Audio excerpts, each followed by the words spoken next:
अचानक से एक लड़की अपने आप को एक छोटे से टनल में फंसा हुआ पाती है, जहां से रेंगते हुए उसे बाहर निकलना था। अब उस लड़की को यहाँ पर क्यों बंद किया गया है और वो यहाँ से निकल पाएगी भी या नहीं, यही देखेंगे हम आज की इस कहानी में। कहानी की शुरुआत में हम एक लड़की को देखते हैं जिसका नाम लीसा है। लीसा एक सुनसान सड़क पर अकेली थी और वो एक कार के नीचे आकर सुसाइड करने की कोशिश करती है, लेकिन उसके लिए मरना भी उतना ही मुश्किल था जितना कि जिंदा रहना। तभी एक कार वाला उसे सुनसान सड़क पर अकेला पाकर उसे लिफ्ट ऑफर करता है। अब पहले तो लीसा उसे मना कर देती है, लेकिन पिछले कई घंटों में सिर्फ वही एक कार थी जो इस सड़क से गुजरी थी, इसलिए वो उसके साथ चलने के लिए रेडी हो जाती है। वो ड्राइवर अपना नाम एडम बताता है। उसकी आवाज बहुत भारी थी और वो बहुत ही सीरियस बातें कर रहा था, जैसे वो कोई पुलिस वाला हो। यहाँ में पता चलता है कि आज लीसा की बेटी का जन्मदिन है जो कई सालों पहले मर चुकी है, और इसी दुख की वजह से लीसा काफी परेशान हो चुकी थी और अक्सर सुसाइड करने की कोशिश किया करती थी। अब लीसा टाइम पास करने के लिए कार का रेडियो चालू करती है,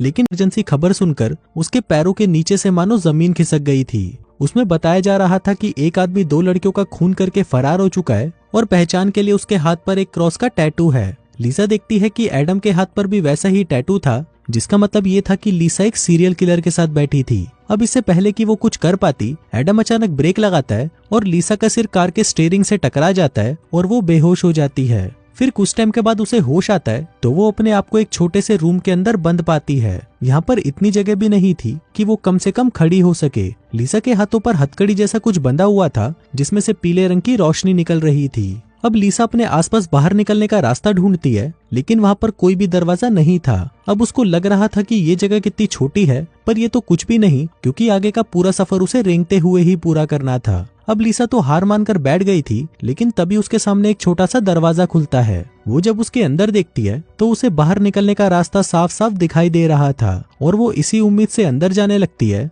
लेकिन अंदर आते ही उसके पीछे का दरवाजा बंद हो जाता है। लेकिन लीसा को उम्मीद थी कि वो यहाँ से आसानी से बाहर निकल जाएगी, पर तभी उसके सामने एक और दरवाजा बंद होता है और अब लीसा यहाँ से इतनी आसानी से बाहर नहीं निकल सकती। उस दरवाजे के बगल में एक छोटा सा रास्ता था, जो इतना छोटा था कि लीसा को 2 दीवारों के बीच में खुद को रगड़ते रगड़ते आगे लेकर जाना पड़ता है। लीसा के हाथ में जो हथकड़ी थी उसमें 11 मिनट का टाइमर था। अब एक तो वो ऐसी जगह पर फंसी हुई है और ऊपर से ये टाइमर, जिसका मतलब साफ था कि 11 मिनट बाद कुछ तो गलत होने वाला है। लेकिन लीसा को समझ आ गया था कि उसके पास आगे बढ़ने और जल्दी आगे बढ़ने के अलावा और कोई रास्ता नहीं था। अब वो एक और टनल में आती है जहाँ पर चारों तरफ कलरफुल लाइट्स लगी हुई थी, लेकिन देखने में वो जगह जितनी सुंदर थी, असलियत में उतनी ही भयानक थी। तभी वहाँ की दीवारें एक दूसरे के नजदीक आने लगती हैं, लेकिन लीसा ने उसे पहले ही भांप लिया था और इसीलिए वो कुचले जाने से पहले उनके बीच में से निकल जाती है। फिर आगे जाते वक्त उसे एक लाश दिखाई देती है जिसके हाथों में लीसा जैसी ही हथकड़ी थी,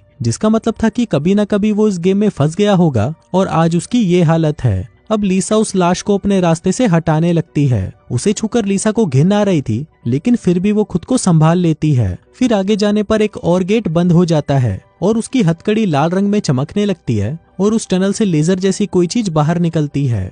तभी लीसा को अपने पीछे से एक छोटा सा चैम्बर खुलते हुए दिखाई देता है। वो तुरंत ही पीछे की ओर जाकर उस चैम्बर में घुस जाती है और तभी एक कांच का दरवाजा उसे अंदर ही लॉक कर लेता है। हम देखते हैं कि उस टनल में आग की लपटें फैल जाती हैं, क्योंकि लीसा का टाइम खत्म हो गया था। लीसा क्योंकि उस चैम्बर में थी, इसलिए उसकी जान बच जाती है, जिसके बाद उसका टाइम फिर से रिचार्ज होकर 11 मिनट का हो जाता है। लीसा वहां से बाहर आना चाहती थी, लेकिन वो चैम्बर अपने आप ही बंद हो जाता है। फिर उसके बाहर आते ही दीवारें एक बार फिर से सिकुड़ने लगती हैं और लीसा को लगता है कि इस बार वो यही मर जाएगी।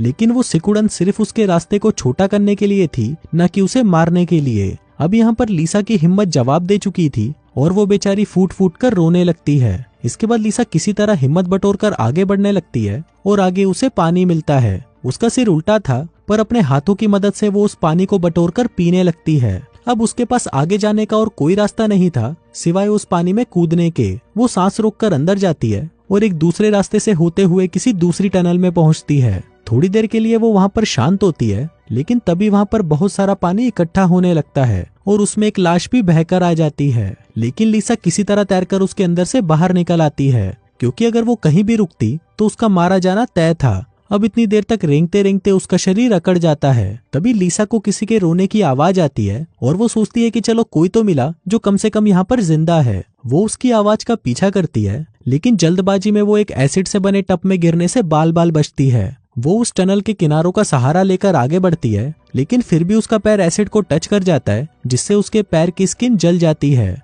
अब आगे जाने पर लीसा अपने सामने एक आदमी को देखती है। उसके बड़े बड़े बाल थे और वो शायद कई महीनों से इस गेम के अंदर फंसा हुआ था। अब इस चीज का असर उसके दिमाग पर साफ साफ दिखाई दे रहा था, क्योंकि वो थोड़ा ही सही लेकिन पागल तो हो ही गया था। लीसा उसे कहती है कि जिसने भी हमें यहाँ पर बंद किया है वो हमारे ऊपर किसी चूहे की तरह एक्सपेरिमेंट कर रहा है, लेकिन एक दूसरे की मदद से हम यहाँ से निकल सकते हैं। अब वो आदमी तब तक उसकी सुनता रहता है जब तक उन दोनों के सामने फिर से वो चेम्बर ओपन नहीं होता। अब उन दोनों को ही पता था कि उस टनल में दोबारा आग लगने वाली है और उस चेम्बर में सिर्फ एक आदमी के ही रहने की जगह है, इसलिए वो दोनों उसमें पहले जाने के लिए आपस में लड़ने लगते हैं। इसी तरह अंदर बाहर करके वो आदमी चेम्बर के बाहर आ जाता है और अंदर आने की कोशिश में उसका हाथ दरवाजे में फंसकर कट जाता है। तभी लीसा देखती है कि उसके हाथ पर वही क्रॉस का निशान है जो एडम के हाथ पर था, जिसका मतलब वो आदमी और कोई नहीं बल्कि खुद एडम था। अब उसका टाइम ओवर होते ही वहाँ पर आग लग जाती है और एडम यहाँ पर जलकर मर जाता है। तभी लीसा के सामने एक रोबोट आता है जिसका सिर आधा इंसान का बना हुआ था, जिसके बाद वो लीसा के घावों को ठीक करता है। लीसा उसे कहती है कि वो मरना चाहती है, लेकिन वो रोबोट उसे एक फ्लैशबैक दिखाता है जब एडम ने कुछ महीनों पहले उस कार में उस पर हमला किया था। लीसा उसमें बच गई थी, लेकिन तभी आसमान से आए एलियंस ने उन्हें पकड़ लिया और उन्होंने ही इस पूरे गेम को बनाया है और वो किसी कारण से नहीं चाहते कि लीसा इस गेम में मारी जाए। वो अलग बात है कि उन्होंने उसे मारने की कोशिश तो पूरी की थी। फिर एडम के हाथ को देखने पर उसे डायमंड और क्रॉस के सिंबल दिखाई देते हैं। इससे पहले कि वो कुछ समझ पाती, एक घूमता हुआ ब्लेड उसकी ओर आने लगता है। तभी उसका शिकार बनने से पहले लीजा वहां से उल्टे पैर भाग जाती है। इतना सब कुछ होने के बाद भी अब उसका वहां पर रुकने का कोई इरादा नहीं था। अब आप यहाँ पर सोच रहे होंगे कि ये सब चल क्या रहा है, क्योंकि थोड़ी देर पहले जो आदमी जलकर मर गया था वो एक बार फिर से अधमरी हालत में उसका पीछा करता है, क्योंकि वो चाहता ही नहीं था कि लीजा जिंदा वापस जाए। लीसा उससे बचते बचाते एक रूम में आती है और इस रूम में बहुत सारी रोशनी थी, मानो जैसे टनल की सारी लाइट्स इसी कमरे में लगा दी हो। वहाँ पर लीसा अपने आप को देखती है, मतलब अपने बचपन की तस्वीरों को। लेकिन यहाँ पर हैरानी की बात तो ये थी कि उसके अलावा किसी को तो पता ही नहीं था कि उसने अपने बचपन में क्या क्या देखा है, तो यहाँ पर उसकी यादों का वीडियो बनाकर कौन चला रहा था। लीसा को लगता है कि ये उन एलियंस का काम है। फिर यहाँ पर हमें ये भी पता चलता है कि लीसा की बेटी की मौत विंडो से कूदने की वजह से हुई थी, जिसका दोष वो हमेशा खुद को दिया करती थी।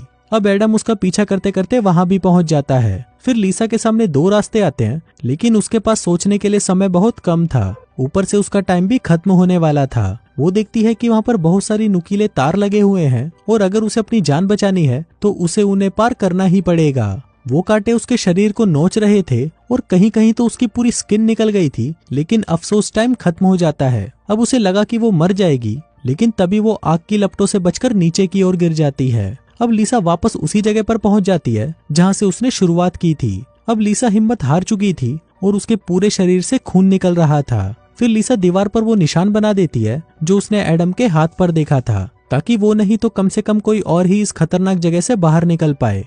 वो रोबोट दोबारा उसके पास आता है और लीसा के घावों को ठीक करने लगता है, लेकिन लीसा उसे मना कर देती है और कहती है कि अब बस उसे जाने दो, क्योंकि अब वो ये सब और बर्दाश्त नहीं कर सकती। अब रोबोट उसके कहने पर उसे जहर का इंजेक्शन लगाने वाला था, लेकिन तभी लीसा उस निशान को देखती है और उसे लगता है कि ये कोई नॉर्मल टैटू नहीं है, बल्कि वो वहाँ से बाहर निकलने का मैप है। उसमें लेफ्ट राइट अप डाउन की डायरेक्शन लिखी हुई थी। इसके बाद इस उम्मीद में कि वही वहाँ से बाहर जाने का रास्ता है, लीसा दोबारा से आगे बढ़ती है। वो इस बार सभी रुकावटों को आसानी से पार कर रही थी, चाहे वो आग हो या पानी। फिर जब उसके सामने एसिड वाला टनल आता है तो वो उसमें अपनी हथकड़ियों को पिघला देती है और फिर उसे अपने हाथों पर वैसे ही निशान दिखते हैं जैसे एडम के हाथों पर थे। लेकिन फिर पता नहीं कहां से एडम फिर से उसका पीछा करने लगता है। अब उसका शरीर छोटा होने की वजह से वो बहुत तेजी से उसकी ओर आ रहा था, लेकिन लीजा ने इस बार अपना दिमाग लगाया और अपनी हथकड़ी को निकालकर उसे दूसरी टनल में फेंक दिया। एडम उसे निकलने वाली रोशनी का पीछा करने लगा और लीसा खुद सही रास्ते पर जाने लगी। फिर आगे चलकर लीजा को अब तक का सबसे अजीब टनल मिलता है, जिसमें कोई हाईटेक दीवारें नहीं थी, बल्कि ये पूरा टिश्यूज से बना हुआ था। लीसा वहाँ पर कुछ क्रिएचर्स को देखती है, लेकिन वो उनसे डरती नहीं, बल्कि उन्हें छूकर कम्युनिकेट करने की कोशिश करती है। फिर आगे जाकर उसे अपनी हथकड़ियां मिलती हैं, लेकिन ये जाहिर सी बात थी कि उसे वहाँ पर एडम ही लाया होगा। लीसा उसे चुपके से उठाने की कोशिश करती है, लेकिन उसमें लगा अलार्म बजने की वजह से एडम एक बार फिर से उसका पीछा करने लगता है। अब उसका टाइम खत्म हो गया था, इसलिए लीजा एक बार फिर से चैम्बर में जाने लगती है और इस बार वो एडम से पहले पहुंच जाती है। लीजा को लगता है कि वो अब मुसीबत से बच गई है, लेकिन टाइम खत्म होने के बाद भी उस टनल में आग नहीं लगती। एडम उस पर एक बार फिर से हमला करता है, लेकिन लीसा अपने पैरों से उसके सिर को कुचलकर मार देती है। फिर लीसा आगे जाती है और इस बार ये आखिरी टनल थी जो उसे पार करनी थी। लेकिन तभी उसे अपनी बेटी की आवाज सुनाई देती है, और सिर्फ आवाज ही नहीं, इस बार तो वो उसे दिखाई भी दे रही थी। वो लीसा से कहती है कि मेरे साथ चलो, हम एक साथ मिलकर रहेंगे। लेकिन लीसा यहाँ पर उस सच्चाई को एक्सेप्ट कर लेती है जिससे वो कई सालों से भाग रही थी, कि उसकी बेटी अब इस दुनिया से जा चुकी है और उसकी असली दुनिया उस टनल के दूसरी ओर है। अब वो अपनी बेटी को छोड़कर सही रास्ते की ओर जाने लगती है। लीसा अपनी हथकड़ियों को फेंक देती है, लेकिन अभी भी उसके सामने अब तक का सबसे मुश्किल पड़ाव था। उसके आगे 3 बेहद नुकीले स्लाइडिंग ब्लेड घूम रहे थे, जिसमें पहला ब्लेड 4 सेकंड में नीचे आता था, दूसरा ब्लेड 3 सेकंड में और तीसरा ब्लेड सिर्फ 2 सेकंड में। लीसा पहले और दूसरे को तो किसी तरह पार कर लेती है, लेकिन फिर जो तीसरा वाला ब्लेड था उससे निकला तो जा सकता था, लेकिन सिर्फ आधे कटे हुए शरीर के साथ। अब ब्लेड के ऊपर जाते ही वो तुरंत भागती है, लेकिन तभी उसका एक पैर ब्लेड के नीचे आ जाता है और उससे लीजा को बहुत दर्द होता है। अब यहाँ तक पहुँचते पहुँचते उसका शरीर लगभग खत्म हो गया था, लेकिन उसे लगता है कि वो आखिर यहाँ से निकल जाएगी, लेकिन ऐसा होता नहीं, क्योंकि इतने समय से वो जिसे खुला आसमान समझ रही थी वो बस एक LED डिस्प्ले था और असलियत में यहाँ से निकलने का कोई रास्ता नहीं था। अब लीजा जोर जोर से रोने लगती है, लेकिन फिर भी वो आखिर में खुद से कहती है कि कम से कम वो यहाँ तक तो पहुंची और उसने कोशिश तो की। अब इतना कहते ही उस टनल में अचानक बहुत सारी रोशनी आने लगती है। फिर लीसा की बॉडी हवा में उड़ने लगती है और एक तेज रोशनी की चमक के साथ वो खुद को एक झरने के नीचे पाती है। उसे लगा कि अब वो आजाद है, लेकिन तभी वो अपने साथ अपनी बेटी को देखती है। लीसा उससे पूछती है कि क्या वो मर गई है, जिस पर उसकी बेटी कहती है कि उसका शरीर तो कई बार मर चुका है, लेकिन हर बार वो दोबारा से जिंदा हो जाती है, पर अब और नहीं, अब सिर्फ आपको अपनी लाइफ को जीना है। और हम देखते हैं कि वो दोनों एक खूबसूरत सी जगह पर हैं, जो हमारा प्लेनेट तो बिल्कुल नहीं था। शायद ये किसी तरह का इनाम हो सकता है जो उन एलियंस ने लीजा को दिया था उन सभी टनल्स को पार करने के लिए। और इसी कंफ्यूजन के साथ ही ये कहानी यहीं खत्म हो जाती है।